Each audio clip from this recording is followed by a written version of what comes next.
Sir, आज कृषि cabinet को लेकर महत्वपूर्ण बैठक होने जा रही है, क्या कहना चाहेंगे बड़वानी जिले के नागलवाड़ी में? देखिए, हमने तो अभी शुरुआत की है, पहले मीटिंग करने दो और मीटिंग के बाद पूछना हमें मीटिंग कैसी रही, कैबिनेट कैसी रही। लेकिन कृषि कैबिनेट है, ये किसानों के हित में है और जो भी अभी निर्णय होंगे वो मीटिंग के बाद। निमाड़ क्षेत्र के किसानों के लिए नहीं, पूरे मध्य प्रदेश के किसानों के लिए ये कृषि वर्ष है। प्रदेश में पहली बार हो रही है, बिल्कुल कैबिनेट बैठक होने जा रही है, संभवतः प्रदेश में पहली बार कृषि को लेकर बैठक हो रही है, क्या मानते हैं? एक और भगोरिया उत्सव का उल्लास है, वहीं दूसरी ओर कृषि के क्षेत्र में डॉक्टर मोहन यादव जी के नेतृत्व में जो किसान हित के कई फैसले हुए हैं, चाहे उड़द में 600 रुपये बोनस देने की बात हो, चाहे सरसों में भावांतर देने की बात हो, किसानों में बड़ा उत्साह है। तो एक और किसानों का उत्साह और दूसरी ओर भगोरिया का उत्सव, इसका आज की कैबिनेट में एक अलग ही रूप रहेगा। जनजातीय क्षेत्र में पहली बार बैठक कैबिनेट की हो रही है, खासा उत्साह लोगों में। जनजातीय समाज में भगोरिया उत्सव को जिस तरीके से मनाया जाता है, इसीलिए यहाँ पर कैबिनेट करने का फैसला मुख्यमंत्री जी ने लिया है कि जिससे कि आदिवासियों की जो गौरवशाली संस्कृति रही है उसके हम साक्षी भी बनेंगे और उसका एक प्रचार भी होगा। सर, निमाड़ को लेकर कोई बड़ी सौगात मिलने वाली है इस कैबिनेट? और कैबिनेट के बाद जब ब्रीफिंग होगी तब आपको मालूम पड़ेगा। खेती को लाभ का धंधा बनाने के लिए कोई महत्वपूर्ण निर्णय हो सकता है क्या? बिल्कुल हो सकता है। कैबिनेट बैठक पहली बार हो रही है। सबसे पहले तो मैं माननीय हमारे यशस्वी मुख्यमंत्री जी को बहुत धन्यवाद देती हूँ कि उन्होंने कृषि कैबिनेट हमारे नागन देवरी में रख रहे हैं। और ये सबसे अच्छी बात है कि ये पूरा हमारा जनजाति क्षेत्र है, चाहे खरगोन हो, बड़वानी हो, झाबुआ हो, अलीराजपुर हो, और इस क्षेत्र को चुना, उसके लिए मैं हृदय से बहुत धन्यवाद देती हूँ देश के यशस्वी प्रधानमंत्री को, जिन्होंने 4 स्तंभ हमारे 2047 का विजन आधारशिला रखने के लिए महिला, युवा, किसान और हमारे गरीब, ऐसे 4 स्तंभ बनाया, जिसके चलते कृषि को हम लोगों ने लागत कम हो, आय ज़्यादा हो, उस बात को लेकर के देश के यशस्वी प्रधानमंत्री जी के मार्गदर्शन पे हमारे मध्य प्रदेश के यशस्वी मुख्यमंत्री जी ने आज पूरे वर्ष को 2026 को उन्होंने कृषि को समर्पित किए हैं, किसानों को समर्पित किए हैं। और निश्चित ही माननीय मुख्यमंत्री जी ने 2026 1 तारीख को उन्होंने घोषणा किया और 11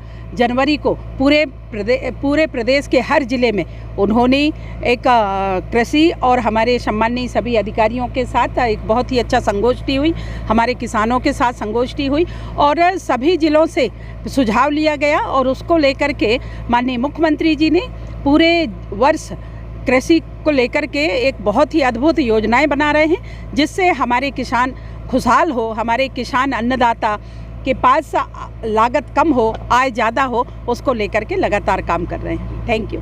बहुत महत्वपूर्ण बैठक है, पहली बार कृषि को लेकर कैबिनेट बैठक हो रही है, क्या कहना चाहेंगे? मैं सबसे पहले तो हमारे यशस्वी मुख्यमंत्री आदरणीय मोहन यादव जी को धन्यवाद देता हूँ कि कृषि को उन्होंने सरकार की वैसे भी प्राथमिकता के क्रम में सर्वोच्च स्थान पर है, लेकिन कृषि वर्ष घोषित किया और शुरुआत में ही कृषि कैबिनेट करी, वो भी एक दूरस्थ बड़वानी ज़िले में खरगोन अंचल हमारा ऐसा क्षेत्र है जहां सरकार के प्रयासों से खेती यहां पर उभर के आई है और इस क्षेत्र में कृषि कैबिनेट स्वाभाविक रूप से पूरे प्रदेश में एक अच्छा सुखद संदेश जाएगा और सरकार अपनी तरफ से प्रयास भी कर रही है किसानों के लिए बेहतर से बेहतर संसाधन उपलब्ध कराएं, वो परिस्थितियां पैदा कर सकें जिससे कि किसान अपने खेती के उसमें बहुत एक अच्छी तरक्की कर सके और आगे बढ़ सके। जो सरकार की सोच है खेती को लाभ का धंधा बनाना, तो क्या मानते हैं इस बैठक में कुछ ऐसा आएगा? पहले से ही खेती लाभ का धंधा है, इसलिए करोड़ों लोग उसे करते हैं। मैं स्वयं भी किसान हूँ, मैं इस बात को जानता हूँ।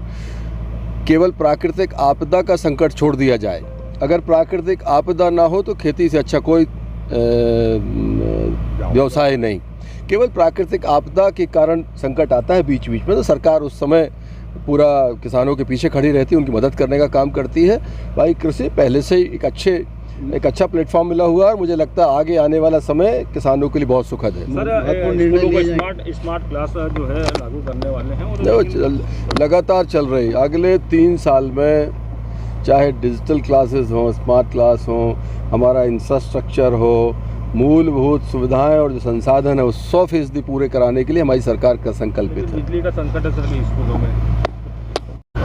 सर यहाँ पर जो है कृषि कैबिनेट हो रही है और आप भी यहाँ पर पहुँचे हैं, किस प्रकार के यहाँ निर्णय लिए जा रहे हैं? यशस्वी मुख्यमंत्री डॉक्टर मोहन यादव जी के नेतृत्व में ये जो वर्ष है इसको कृषि वर्ष घोषित किया गया है। तो किसानों के कल्याण के लिए जितनी भी रचना योजना है, ये यशस्वी मुख्यमंत्री जी का आग्रह है कि इस वर्ष में किसान कल्याण के लिए विस्तृत रचना योजना बनाने का काम सरकार करेगी। उसी दृष्टि से कृषि कैबिनेट यहाँ रखी गई है और भगौरिया जो पर्व चल रहा है उसके कारण भी ये कैबिनेट यहाँ रखी गई है। तो मैं यशस्वी मुख्यमंत्री जी को बहुत बहुत धन्यवाद देता हूँ कि बहुत अच्छे स्थान पर आपने कैबिनेट रखने का काम किया है।